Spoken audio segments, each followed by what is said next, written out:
Hi, my name is Jordan Orndorff, and I'm doing the demonstration speech for public speaking. Do you know what you're going to be for Halloween? Since Halloween is just around the corner, I'm going to demonstrate how to carve a pumpkin. I'm sure everyone's carved a pumpkin, but since Halloween is such a fun time of year, I'm going to show you my style for carving a pumpkin.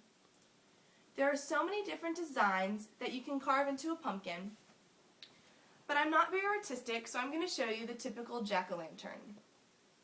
Before we get started, there are some supplies that you need to gather. First, I have a pumpkin carving knife, which isn't necessary. Any type of knife in your kitchen will work just fine. I have a Sharpie for drawing on the pattern. I have a peeling knife from my kitchen. I have paper towels to clean up any mess. And I covered my table with cardboard just to prevent any mess as well. And also have a plastic bag to put all my seeds in. Alright, so to find your perfect pumpkin, for the jack-o'-lantern I need to find something that has a sphere. If you're going to do another design like a spider, you want a pumpkin that's taller and more skinny. But for this jack-o'-lantern, this is the perfect pumpkin. Alright, first you're going to start by cutting off the top. I like to draw it with my permanent marker just so I cut a perfect circle.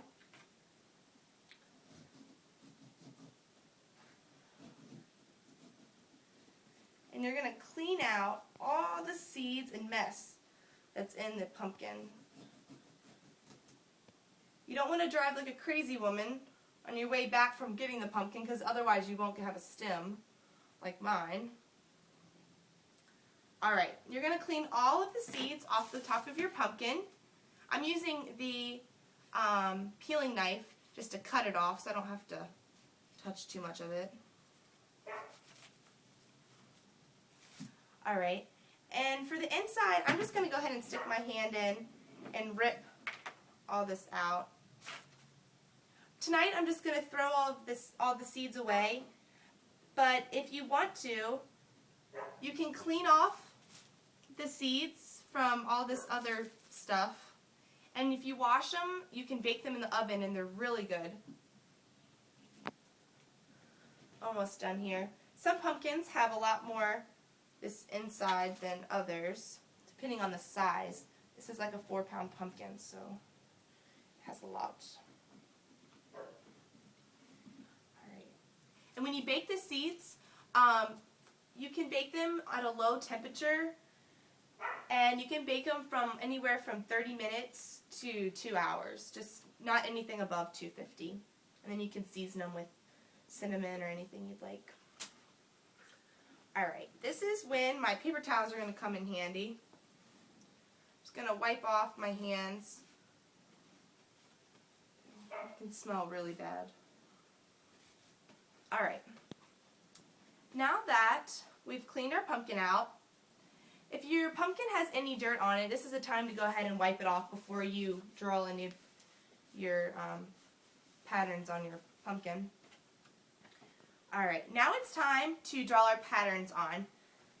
Now you can see that I've already drawn my pattern on just to save some time, because carving a pumpkin usually takes quite a long time, so I was just saving some time here.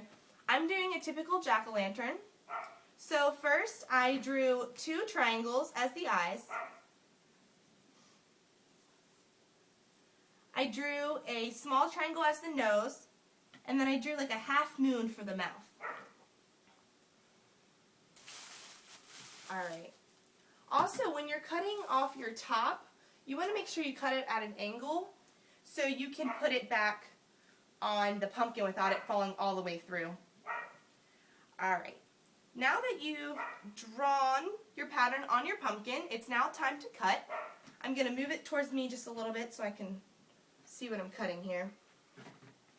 I'm using a pumpkin carving knife. It's new, so I just wanted to try it out. But usually I use a peeling knife, which works great as well.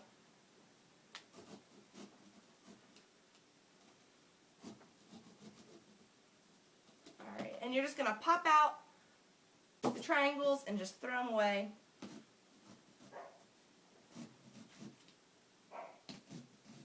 Sorry if you hear my dog. He's outside barking. He wants to be a part of this demonstration, but he would eat my pumpkin instead of helping.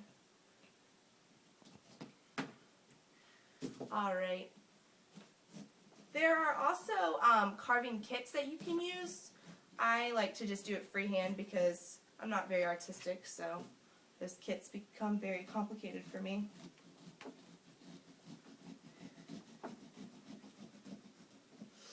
Alright, here. We're almost all the way carved out.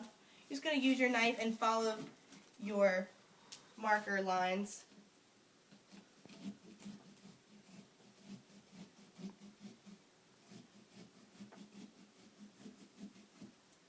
Alright, now that everything is all cut out, you're going to throw away everything and finish if there's any extra strands of pumpkin.